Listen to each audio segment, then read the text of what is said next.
Peace and blessings to you, family. Peace and blessings. This here is number 27 of We Gots to Do Better. Episode number 27 of We Gots to Do Better. With my brother, the one and only ghetto poet. Hotel Pimps Ken.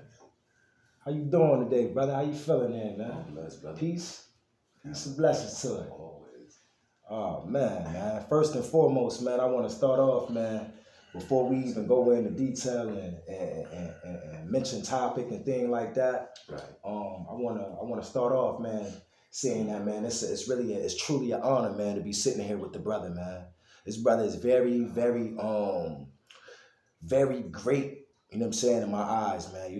I met him a while back, man, when we both were going through a struggle, you know what I'm saying, or more so a chapter or a phase in our life, as I like to call it. You know what I'm saying? And the brother's energy been nothing but amazing and inspiring and, and insightful. He's been very insightful, man. And as much as I can, man, I've just been trying to be studious and stay humble and stay a student of what it is that he has to talk about, man. Wow. That's humbling. Thank you. That's humbling. Yeah, man, you got it. For real, that's humbling. Like, me and you was having a conversation not too long ago about that same topic, the influences we have in certain people's lives and not even knowing it. And that's humbling, like, to know that you have that, you have that type of, I can't say power because it's not even influence, that type of magnetic attraction to somebody else's energy. That they see something in you that they feel that they can emulate in some form or fashion. The humbling part of that is humbling, and the thing is it's a responsibility to because I admire you as well. I need to say that, but thank you much, bro. it is the thing is it's a responsibility with admiration. Admiration becomes a responsibility for all of us, because if a child admires you and you see this child and it's growing and it admires you, now you have the responsibility of what am I going to put in this child's head? Yeah. What can I impart to this child that when this child grows up, it's giving it that this child is the best opportunity, the best chance at being a whole person. Right. That I have something where this child may one day see a pitfall or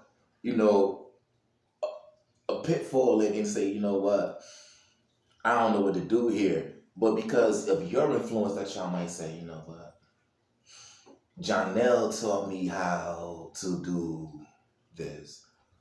Poet taught me how to do this. Like, that influence. Right. That influence. So your influence now doesn't just carry to that person you're teaching, because your influence now becomes whoever they influence. Indeed. Yes. Indeed. You see, so to hear that from a person, say, like, I admire you, it's humbling. But then it also says, because now I have a responsibility to that person to not uphold an image of what you think I am to you, but to continue to nourish whatever positive influence I've had on you. Okay. As opposed to, because we both have negative energies. Let's be honest. Everybody has negative and positive energies. The thing is, what do you harness more? Right. What do you harness more? Indeed. We most definitely do, man. And it's crazy, man, that he say that, man, or that you say that, brother, because honestly, before we even got it together, man, and started recording, man, honestly speaking, y'all, man, I was fanned out, man. And I'm humble enough to admit it, man. I was fanned out, man.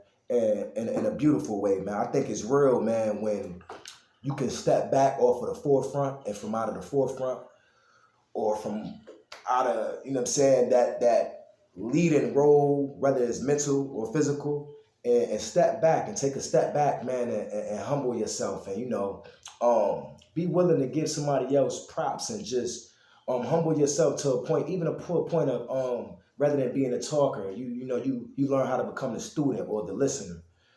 So before the video started, man, I was definitely, man, fanned out, man, and I still am.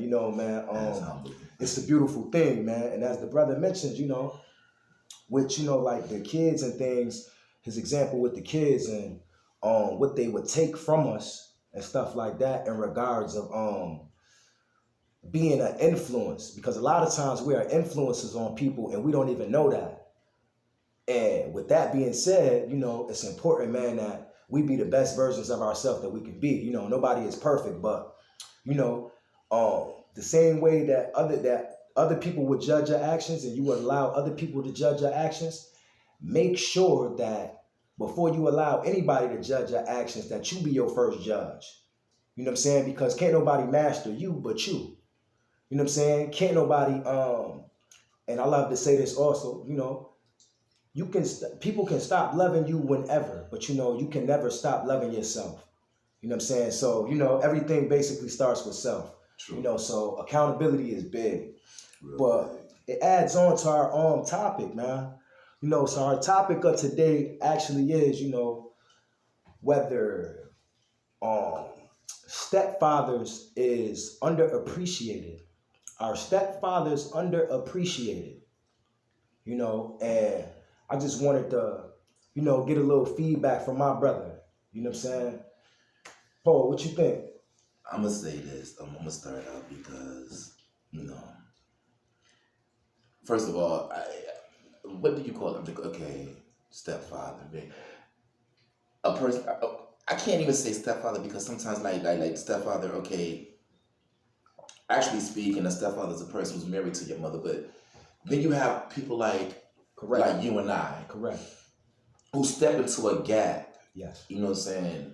When we're dealing with women, we stepped into gaps dealing with women where they had children from previous relationships, Yes. and we've taken on the onus and responsibility of those young children, those young minds that were there before us. Correct. And we did our due diligence. We've done our due best. To make sure that the children, regardless of what we go through with their mother, that the children haven't been affected in a negative way by our antics.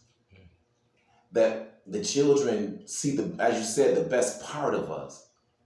That the best part of us is on display always, not sometimes, but always. We try to put the best part of us on display for our children, because children to us, we become superheroes to our children. No doubt. No doubt. And so now when you step into that gap, and I know people thinking like he's saying children like it's actually his child. Right. Not biologically, no. I can't physically claim that this child is mine. But there's an African proverb that says it takes a village to raise a child. So when you put that in context, it takes a village.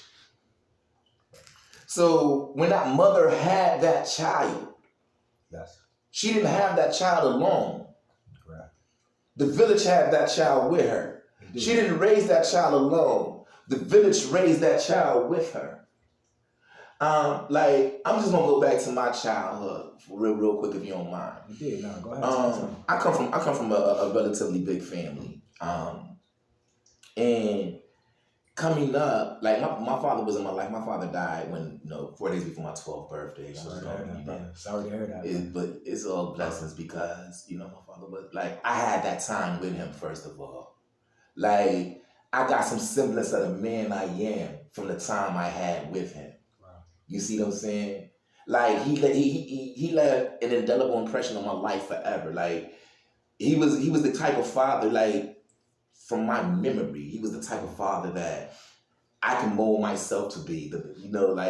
He was the type of man I could sound like. For example, he was one of the greatest, far as material and the things that people think makes a great father. Probably wasn't the most educated, probably wasn't the most articulate, but he was one of the most genuine. His love for me was so genuine that you can feel. You can feel the genuineness. And my mother, ended up, eventually becoming a single mom or whatever, of 4 boys, Right. And but the thing was this, that in the time I grew up, there was no one, not an uncle, not a cousin, not some distant relative, not some boyfriend that my mother was dealing with, not some, there was no one Mhm. to step into that gap for me and my brothers. You see what I'm saying? So a lot of things that we probably would have learned at the feet of our father, but now he's gone. Right. There was no one to step into that gap. So then when people tell me like, hey, well, when you became a man, you did this wrong, or your way to becoming a man, you did this wrong, you did this wrong, and you're still being held accountable for the things you did wrong from then as you become a man, you always want to make what you leave behind better than when you found it. Absolutely. So when you become a man now, you're saying to yourself, okay, I didn't like this maltreatment. I didn't like this, and not, it was anonymity, for lack of a better word. You were anonymous. You see what I'm saying? The things you needed as a man child got swept to the wayside. Nobody took time to say, okay, what are they going to need now that the father is gone? He's totally gone. What are they going to need to become better versions of themselves? Where can I step in and fill in that gap? Where can I step in that gap at? Indeed. Nobody actually did that. You see what I'm saying? Nobody said, okay, come here, let me step in this gap. Okay, boys into sports. Okay, yo, you gonna play basketball? Let's try football. Let's try drumming. Let's try something. There was no one giving me the activity. So therefore, as I grew up and I began to come on my own, I found my own, I guess, role models, if you will. I first found them in books. Langston Hughes probably became my first great role model. Okay, awesome. But the thing is this, now that I'm grown, and I would be remiss to say I have a 19-year-old son of my own, and love him to death. We can get to that at some other time, but I don't want to stray too far off topic. What I'm saying is that as I became a man, and I started to realize like young minds are easily impressionable. You can impress a young mind easily. If you can mold a young mind easily, and you can mold it, you can fill it with the wrong things. Right. By accident, though. Indeed, yes, you can. Exposure is the number one cause, in my opinion. Because kids tend to do what they see. Right. You know what I'm saying? So behavior becomes learned. You know what I'm saying? Right. What we see, we repeat. Exactly. You know what I'm saying? Like when we was coming up, we didn't have no father figures in the house and stuff like that, or even around or present. Whatever guys was outside or whatever dudes was outside, and whatever images they held, and it's usually dope dealers, right, or drug dealers, however you want to put it, to a certain degree, pimps, or I'd rather say players and stuff like that. These is the guys that become, your role models. So if I would put things more, back into perspective or whatever the case, this is the same exact reason why I feel like stepfathers is basically relevant. And they are very relevant. You know why I say they're very relevant, even though they're underappreciated? Because me and you both, we just gave examples of, even with you, it was probably just a tad bit different. You said you had a father around, or your father around until a certain amount of time. Till I was, he died 4 days before my 12th birthday. Yes. My mom and pops was married, so my experience with parents is a lot different than some people's. Right. Because I did have, for a great time, both parents. Indeed. I did wake up in a house where both parents were there, where mommy was present, where daddy was present, and the roles that they were supposed to play were played in the way that they were supposed to be played. Indeed. You know what I'm saying? Like, daddy was the head of house. You know what I'm saying? Right. Mommy ran the day-to-day. Right. We seen that in motion. Right. You know what I'm saying? Me and my brothers, we were able to see that, a semblance of that in motion. We had that for a time. No doubt. Did you know a lot of other kids, but did you know a lot of other kids who didn't have that? Outside of my family, yes. Inside of my family, it's very few. Like one thing, I'd be remiss if I did do this because even though, like I said, none of my uncles and them stepped in the gap for me and my brothers. Okay. I must say this about every male in my family. I don't know one that's a deadbeat father. Every male in my family has taken parenthood, has taken fatherhood serious. Okay, no doubt, no doubt. But for the mass majority of the black community, yes, you know what I'm saying? It's disproportionate. I want to speak on it from like that standpoint. It's disproportionate. More so because it go back to the essence of, you know what I'm saying, whether these stepdads, it goes back to the stepdads and whether they're unappreciated or not, or underappreciated or not. You know, because for some reason in the black culture, and you can say for many reasons, whether it's the government not wanting a man in the house and threatening a woman to not be able to keep her house if she don't get rid of the man, or the man just being a deadbeat and belling out, or the man not really wanting a baby, whatever the case is, it's definitely very disproportionate when it comes to black fathers and stuff not being in the house. So, with that being said, what's happening in today's world, in today's society, in the black community, a lot of times stepdads and stepfathers are stepping up. You know what I'm saying? Like and they are playing, they are playing the role. They're stepping up. Yeah, they're stepping up and they playing the role. And that's dope. But I wanted to touch on something real quick if you. But the question is they appreciated or are they unappreciated? That's what you know. But okay, let's look at it from this perspective then. Yeah. If we're talking about appreciation, yes, appreciated by who? Because we're talking about the mother, and I gotta say this: if we're talking about the mother, hit it on, then express it from all angles. Okay, if we're talking about, I'm gonna say this honestly: like if we're talking about the mother, yes, because at the end of the day, it's not your child, so. You need to just from simple humility show appreciation for a man that's going to step in and fill in that gap. Right.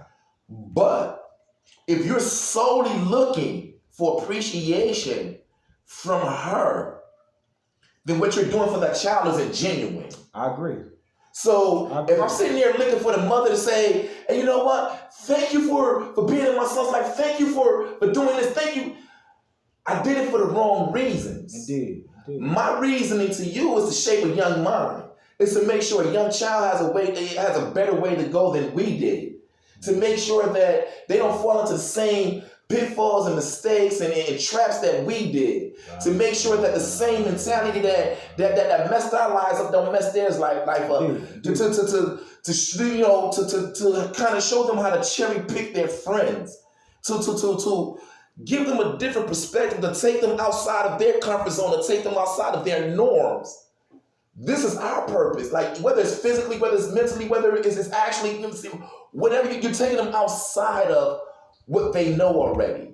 Okay. And you're giving them a different perspective. You're giving them a different way to look at life even at a young age. No doubt. You're shaping a young mind. So then you got to say, do the young mind appreciate what I do? No doubt. And I believe so because, what one thing about a young mind, I love children because children are so innocent. And their innocence is usually their greatest weapon. Because their innocence creates a certain instinct. Right. They don't know words like danger. They don't know like get away. They don't know how to describe or articulate or express how they feel. But they feel it. All right. So a child's instincts will tell me who a person is. No doubt. If that child automatically, and it's not this child's nature, distance themselves from you, pull away from you, and there's a tension with this child in you. Hold on. What's going on? You see what I'm saying?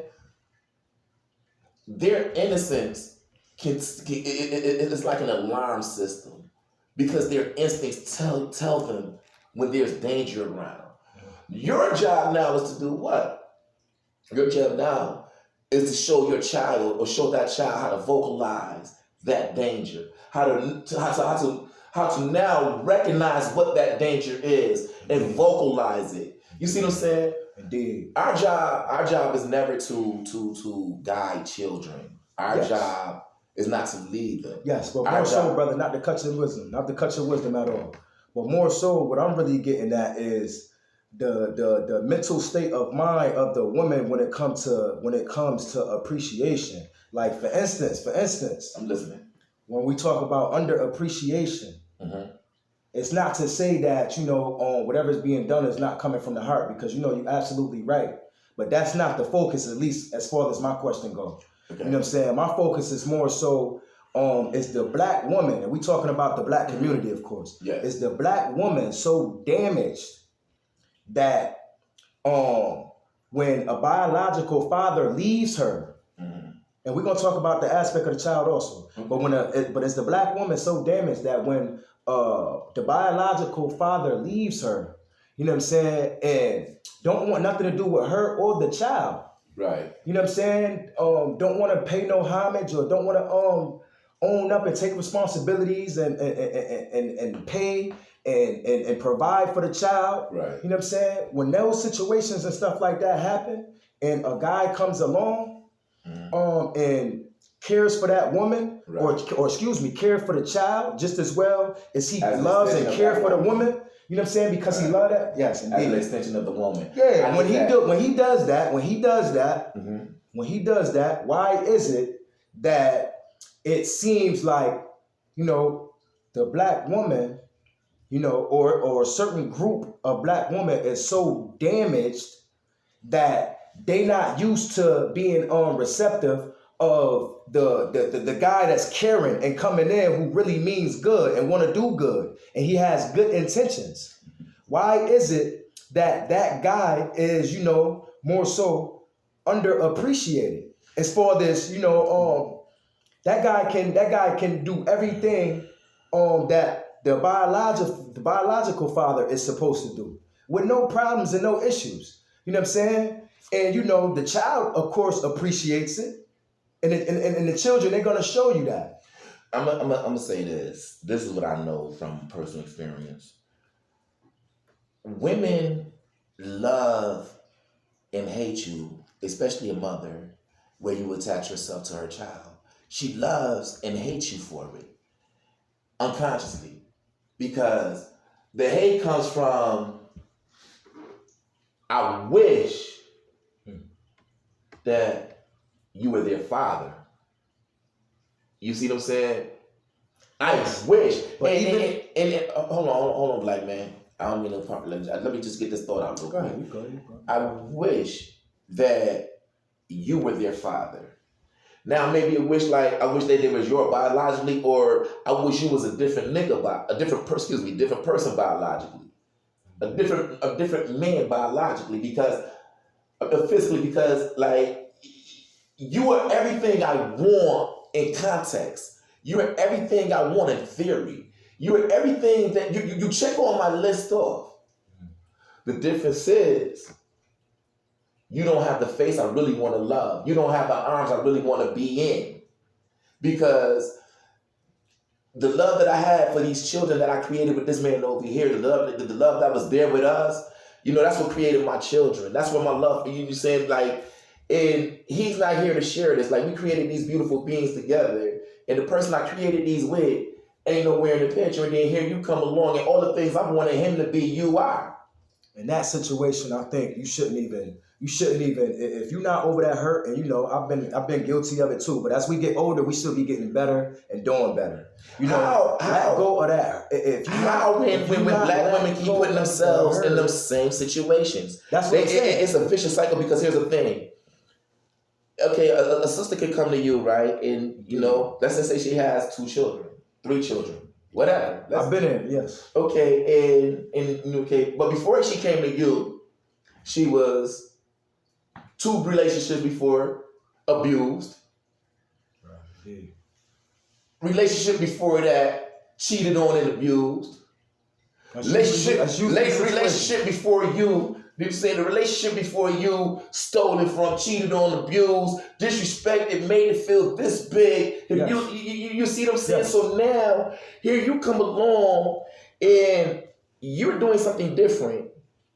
You're running bath water. You're cooking. You're washing dishes. You're helping get the kid ready for school. You're giving all your time and energy. You're giving everything you have. You know, financially, mentally, physically. You're giving all of these energies, right? And so the thing is this: you're everything that she's always dreamed about. But what about all those bad past experiences? She have to fix herself up and correct that. But it's the not, thing is this. Like, man, it's not our job as men. It's not our jobs to automatically enter a woman's life and make, or a woman's world and make her happy.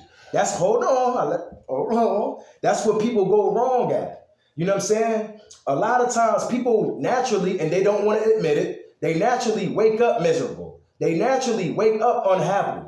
And this is when they're alone and single. This is before even engaging with another. So my point is, a lot of times you have to find self-happiness. And in that self-happiness, you'll find self-worth. You know what I'm saying? You need self-happiness. You can't enter a relationship expecting someone to make you happy. Bring and introduce some happiness. Because in a situation like that, then you're going to get them narratives where a woman will tell you, I don't know how to love. I don't know how to love. But you sure as hell know how to accept it. You know how to accept this ring. You know how to accept, stop allowing the material wealth to signify love. Okay, and now, you know what I'm saying? It's a great bridge. Go ahead, brother. Speak your wisdom. What I'm saying is this. Now, I'm not saying that to come in a relationship and making a woman happy, because, like, I believe, like you, I can't make nobody happy. I can make you happier, but you got to come to me already happy. Can't nobody make you happy. You got to be happy with you before you're happy with anything else in life. If you're not happy with you, you're never going to be happy with anything or anyone else. Indeed. But what you need to realize as a black man, no, it's not your job to come in, but when you come in and you're showing her something different, you show her what a black man is supposed to be, she's sitting back and thinking, while you thinking back, she's sitting back and enjoying it and absorbing it and loving it and then embracing it. She's sitting back and wondering, what's your angle? What's your intention? What's your intention? Right. And she's wondering, when is the next shoe gonna drop? Like, this ain't gonna last forever. And you know what happens? And what happens when you meet a guy who is not dropping that shoe and he's showing you consistency? We're talking about underappreciation. This guy is showing you consistency. And you still failing to appreciate it. I'm gonna tell you what happens. And this is going on in the community. I want to address it. It's not so much being addressed on an individual basis. I'm speaking for the voiceless also, who can't speak for themselves or may not know how to speak for themselves. Or they may be, we living in a day and age where, abuse is no longer subjected to just a woman. You got men who going through abuse too, by the woman. Times are really changing. Like, when I speak on underappreciation, I'm speaking on it from an angle of, like, for instance, a woman who don't have who have a child but don't have a biological dad around, and they got a stepdad around. I know not legally a stepdad, but a male figure around that she's dating, with the exception of marriage. You know what I'm saying? In situations like that, why is it like, damn, they just do the norm? I'm gonna tell you what happens. I'm gonna tell you what happens. Why? So I'm gonna tell you. Hold on, pause, black man. You asked the question. You said, what happens? What happens is they push because, like I said, their theory is this. The other shoe is going to eventually drop. Woman, I'm not here to advocate for the woman. You're not. But listen, you got to understand. No, brother. The woman got to sit and speak for herself. But you need to understand something. We representing. Okay, but you need to understand something, right? You gotta ask yourself, okay, now you've been in this relationship, so this woman, you doing the things that it's not individually based. No. Okay, listen to me. In these relationships, you have a woman, right, who's already been broken. You come along with this new suave stuff she ain't never heard of. And you're doing it. And she's loving it. But in her mind, she's wondering when the next shoe gonna drop. So what does she start doing? She should leave that relationship if she's wondering when the next shoe is gonna drop. That's gonna be every relationship. No, it's not. Yes, it is. If you don't trust somebody, why be with them? If you don't trust somebody, why be with them? Okay, now you can't argue points until you hear the whole point. You gotta understand. They trusted in the beginning. Whoever the first person was that broke their heart, they trusted him. And whoever that, and they take all in. You can't be held accountable for every man, though. But you gotta understand that you are. But you can't. That's not fair. Okay, now let me ask you a question, right? If you driving a car, right? You driving a car, right? And you're going down the road, right? Now this woman, let's say she didn't like. Let's say she's been on the road hitchhiking rides. The first dude gave her a ride, and said she picked up a bag or two with him, right? Next dude gave her a ride, she picked up a bag or two with him. She started out with 2 bags, now she got like 10. By the time you come along, that 10 is maybe like 20, right? You have the car. She's hitchhiking. You didn't help her get none of that baggage, but she's going to put it in your car. And you're going to help her carry it with you. She's putting it in his car. She's taking her baggage and putting it in your car. Listen, so because there's nothing wrong with that. That's not what we're getting at, though. Yes, it is. There's nothing. You spoke your piece, black man. There's nothing wrong with that at all. And it's not a matter of whether it's being done with good intent or not. But is that stepfather? We talking about relations between man, woman, and child. Man, right. Woman, and child, not just man and woman. Man, woman, and child. Okay. Man, woman, and child. But is the black man more so, or the black stepfather that's taking on that absence of the dad who refuses to be there or who is not there, whether it's related to a death or he's incarcerated or he just chooses not to be there. Right.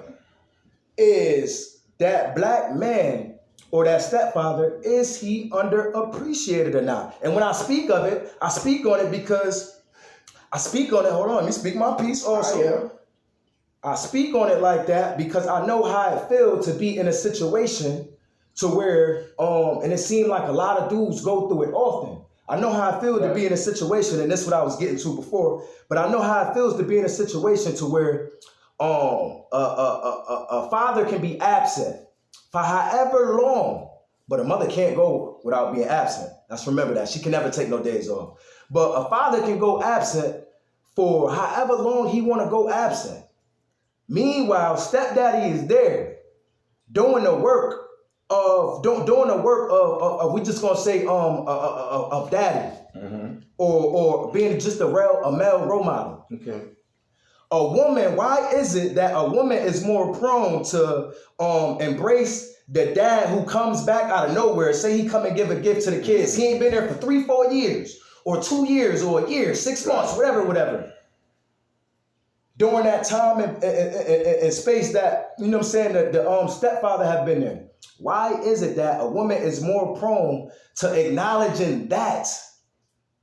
You know what I'm saying? That act of the biological dad, and then all of the acts of the stepdad who actually been there is underlooked or overlooked and underappreciated.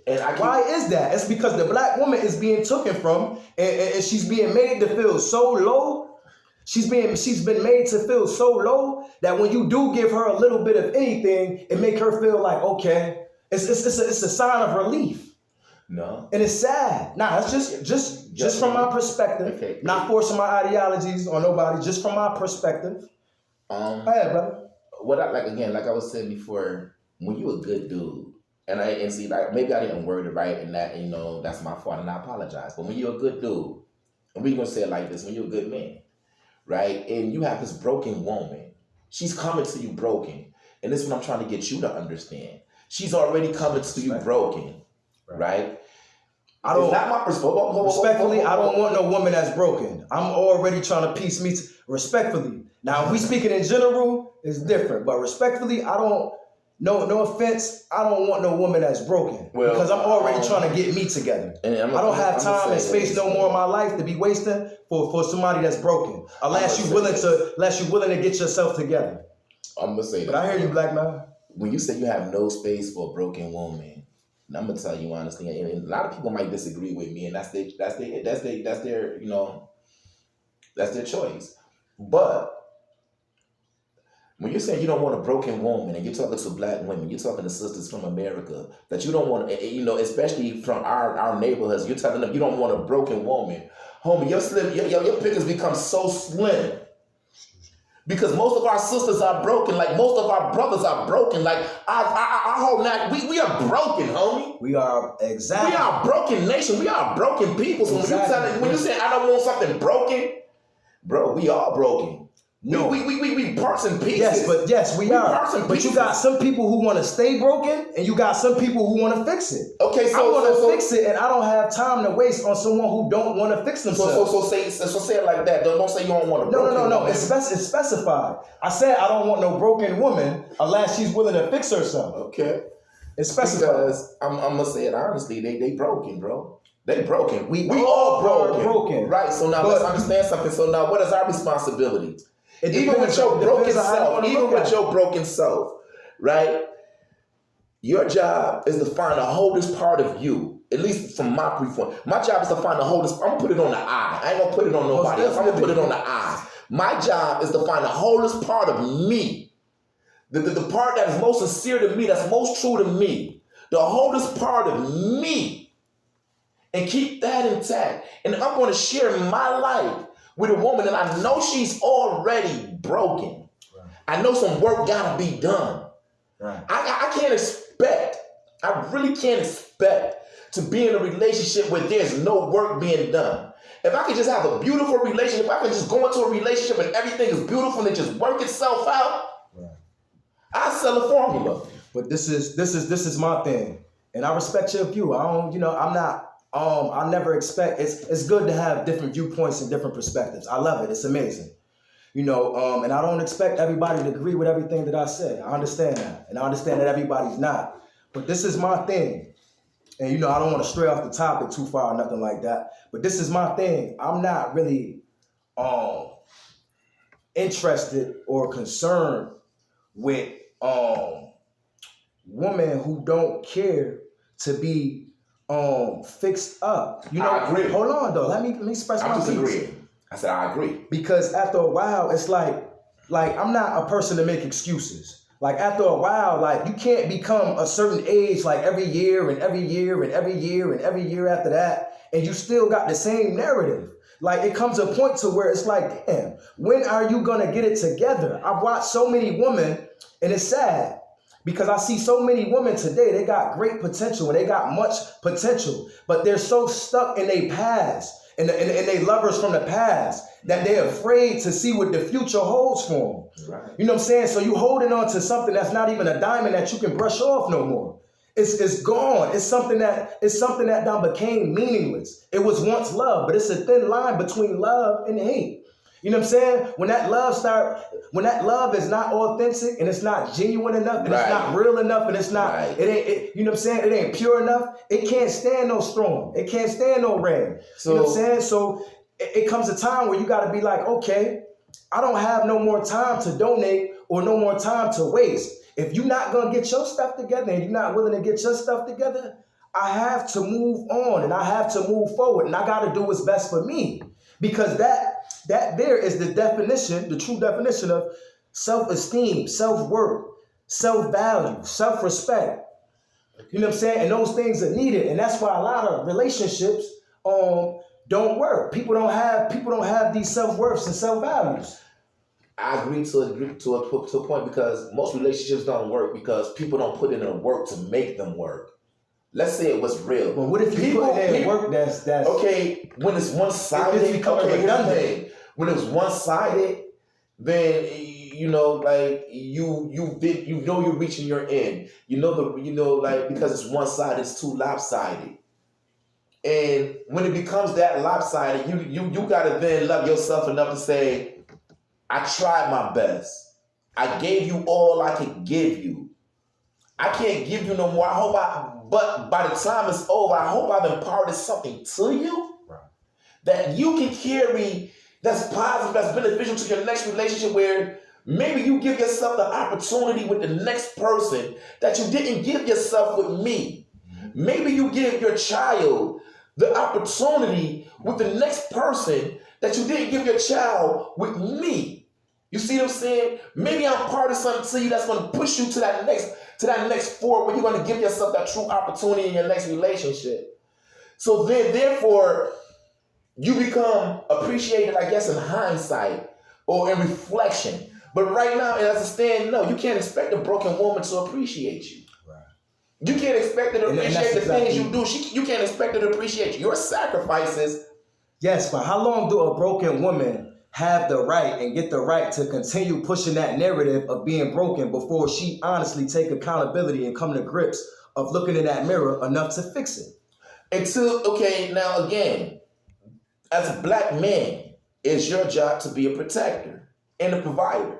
Indeed it is. Right? Protection don't only mean a physical thing. Providing don't only mean a financial thing. Sometimes you got to protect her self-esteem by providing her with the tools to fix herself. Which means you got to be her affirmations. You got to, baby, you beautiful. Indeed. Baby, you intelligent. Baby, you're this. Baby, you're that. I'm proud of you for this. I'm proud of you for that. You got to push that agenda to her so she learn to push it for herself and say, you know what? I'm proud of me today. I don't need nobody else to be proud of me. So when she get the tools to start fixing herself from being broken and starting to see that every man is not the same. And you're not going to be treated the same by every person. Once she sees that's why I'm saying that the work begins. But you got to understand, man, when you're the first to do something, when you're usually the first to do something, you're the first they forget. Pioneers are forgotten all the time. Like, let's look at, I don't want to take it too far off subject, but I'm going to talk about a subject that's dear to my heart real quick. Let's look at hip-hop so far. You ask a kid in 2022 today about Big Daddy Kane, Eric B, Rakim, Heavy D, Grandmaster Flash, Melly Mel, any of the ones who paved the way, they'll tell you they're irrelevant, they don't know who they are, F them, they tell them to keep banging, all of this. But they don't have I get your point, but they don't have no direct relationship. They don't have no direct relationship to them. Why? They have direct relationship to the culture, but everybody don't know and study their history. Versus a relationship, you have direct relation to. There's a direct relation between man and woman and child. Okay, so you think? Okay, now let me ask you a serious question because I was only using an analogy. Now I want to ask you a serious question though, because we're talking about the relationship. Do you think popular culture has an influence on the black mind? Most definitely. Wouldn't you call that an intimate relationship? Because this is what's programming your child's mind. This is what's programming your mind. The media. Right. This is what's programming everybody's mind. Indeed. So you mean to tell me that these rappers don't have an influence over your child? They don't have a direct relationship with your child? Because I'm gonna tell you something. Yes, but not the rappers that's outdated. We in a. I get your analogy. I get your analogy. This is what I'm saying. Influence. Yeah, influence. It go back to your point. You were saying the pioneers, right? Pioneers. When you're the first to do something, it's overlooked. You're the first to not matter sometimes.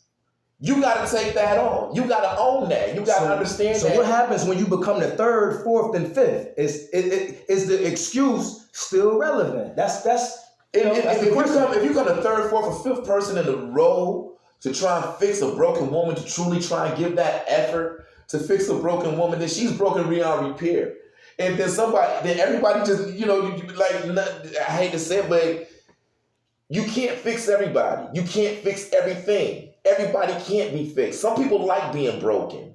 Dude. You know what I'm saying? And so they're going to keep breaking themselves. They're going to keep that. They're going to continue that cycle. What you have to realize then is the woman who really wants to change herself, like you were saying. You can be broken. But come to me and let's fix each other.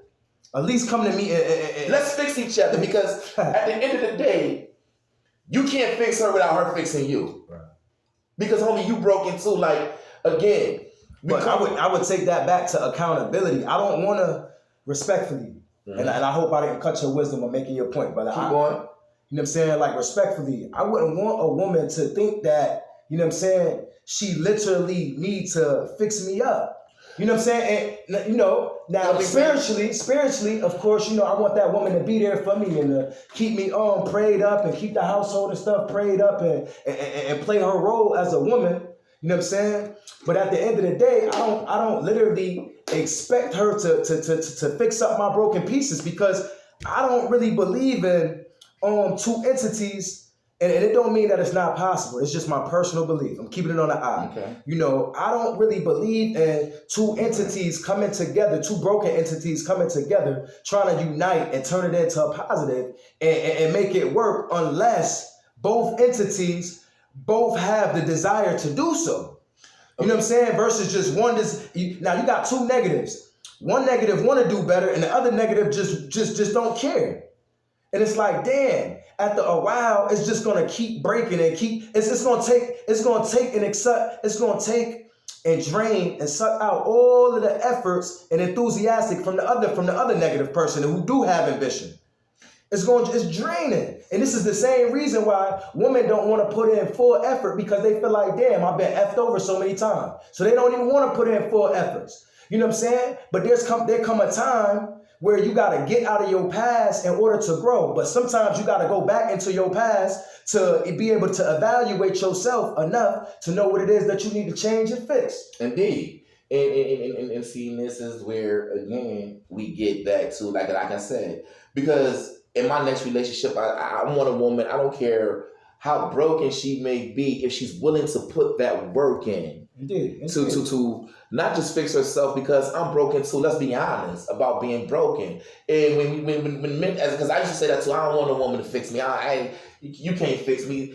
But let's be honest. When you again. But if I wasn't already working on self, I would. You can still be working on. See. That's the male ego again, because I'm doing it for me, so I don't need no help no more. That's not true, bro. Because there's a certain kind of love you can't give yourself. Indeed. So hold on. But there's a certain kind of, because again, the narrative again. Let's not lose the narrative and all the things that we're talking about. The narrative is the black family, because that's what we're talking about. We're talking about stepfathers being underappreciated. My thing is this: remember we was talking about the layers of onions, of proposed peeling the orange earlier. Yes, and I like to analogy. It's a good analogy. And so we're back to that. Mm-hmm. We're back to the onion peeling again. You see what I'm saying? Mm-hmm. And it's layer after layer. And the thing is that you gotta remember, onion layer, the peels on onion, they can be delicate sometimes. So you can't break it. You say, so she's already broken. Right. You're already broken. So now the thing is this: who's willing to put in the work to fix? If you're already putting in the work to fix you, she's already putting in the work to fix her. So you're happy with you, she's happy with her, right? Yes. You come together. She's happy with you, you're happy with her. But she sees some things in you that she can help you fix, that she can help you enhance on. What's the saying? Jay-Z and Beyonce use upgrade? Yes. You see what I'm saying? So that's fixing. Let's build it. Let me build you up. Remember we was talking before me and you was talking, I told you, I'm so sick of motherfuckers telling me, excuse my language, but I'm so sick of women and talk about they gonna hold me down. Like, yo, I'm down, I'll hold you down. I don't want you to hold me down. I've been held down too long. Lift me up, build me up. Indeed. Because I don't want to hold you down no more. I want to build you up, I want to lift you up. Let's quit holding each other down and let's start building each other up. Indeed. There's a difference. You see what I'm saying? Indeed. These crackers, excuse me, I'm about to go somewhere else. We've been, please, brother. We've been held down for so long in so many different forms and fashions. I mean, again, recidivism rates, and at the last time I used to, look into it, but last time I checked, recidivism rates was something like 80% for black men. Which means that if it's still true that every one in three black men will see jail time in their lifetime, and that means that the recidivism rate is 80% for you, which means that 80% of those people who went to jail the first time will repeat going back to jail. That's what recidivism means, to do it over, to repeat. Yes. And so the thing is this, we have to break these cycles. It starts with the stigmas. It starts with the mentality that, okay, you might not appreciate me now, but down the line, you'll understand my value, my worth. I might not get my flowers today for what I did yesterday. No doubt. You know what I'm saying? But when they do come, when you get in those private moments when you're alone by yourself and you thinking, they gonna see you, man. Listen, she gonna see that face of that man who was there in those times, man. Damn, it was the birthday, it was Christmas, it was Easter, it was, school, it was, babysitting for a job, it was whatever. Wow. Your face is gonna pop up. The things that you did, the seeds that you planted, they'll eventually get watered. Either with the wrong kind of water or the right kind of water. But it'll be enough kind of water that realization sets in. You see what I'm saying? So the thing is this, when we stay focused on so the thing is this, what I'm telling you is, when we talking about broken pieces, you can't, we gotta take our women. We gotta take them, because let's be honest, we've seen broken black women throughout history, and we've seen resilient. We've seen the most resilient women I've ever seen is black women. Yes, we have. But unfortunately, that is not the women of today, unfortunately. Man. But yes, right. Further your comment. But, man, listen, there's some resilient black women still today. It is, but that's just not the face of it today, though. You're right. It might not be, and that's our fault. That's our fault, because we allowed, first of all, we promoted the image ourselves first. You know what I'm saying? Even when I was coming up, it was always, we didn't go for the studious woman when we was coming up. We didn't go for the girl that was going to school. We didn't go for the one with we didn't go for her. We went for the chick that was on the block with us. We went for the chick that was giving it up like that. Like, yo, word, you can hit it like that, and you in there. That's who we went for. We didn't go for the studious woman. We didn't go for the woman who was already preparing for her future, or the girl that was already preparing for her future back then. She was corny to us, man. School? I mean, I know for me, that's what it was, school. Man, I'm gonna go smoke me some weed. I'm gonna go hang on the block. I'm gonna go, I'm gonna go do some things. I'm gonna go do all the ignorant stuff that we thought was fly. Like, I was about to go out, and no lie, I was about to go out, and every stigma, every stereotype that black people had, I was about to go out and perpetrate that. I was about to go out to be a gangster rapper, a gangster. I was about to go out there and be a player, a pimp, a disrespected. Yo, fuck you, be for real. Like that's how I came up, in my era. So, okay. You see what I'm saying? Okay, so let me ask you this last question before we wrap things up. Yes, sir. We spoke about underappreciated stepfathers as far as the man and woman go. Right. How do you think it correlates or relates when the relationship is stepfather and child? Where do you think appreciation or even underappreciation stands when it comes to that? Well, with the child, I can say this only from my own personal experience, the one I had with the child, right? Yes. Like me and this kid's bond, is so strong. Like in this situation, like I'm actually cool with the pops. It was been situations where I had to drop him off to the pops and pick him up from the pops, for his weekend visits or whatever. And it's always been peace. Like the brother, the brother, he's conscious, he's aware, so it's always been peace. Like we ain't had no issues. You know what I'm saying? In those regards. Because my ego isn't so big that I'm gonna put it before a child's. Yes, but how is your relationship with the child? Like with the child, do you feel like in front of his father? Do you feel like the child? Excuse me, I'm sorry for cutting your wisdom. Proceed, like that. Yes, sir. In front of his father, he would literally run to me, jump in my arms, hug me like I missed you. I missed you too. And I could drop him off to his pops, and he'll still, before I leave, he'll run to me. Hold on, I forgot to give you a hug. You see what I'm saying? Awesome. Like, if I'm not around, like he's at his pop's house and his mama call him in the morning. One of his first questions out of his mouth is, where he at? I want to talk to him too. Nice. You know what I'm saying? So I know that appreciation is there. You see what I'm saying? Between child and between child and stepfather. Yes. Awesome. Because that's what we do it for. Awesome. I don't do it for the woman. At the end of the day, whatever go on between me and you, my relationship probably started with your child because I wanted to start one with you or be part of your life then. Yes, but definitely. As I became part of this child's life, you grew attached. My relationship with him is outside of you. Indeed. I don't have a relationship with him today now solely based on you. You're not part of this anymore. My relationship is based on a mutual respect between me and this child. A mutual love and understanding between me and this child. So now my responsibility for this child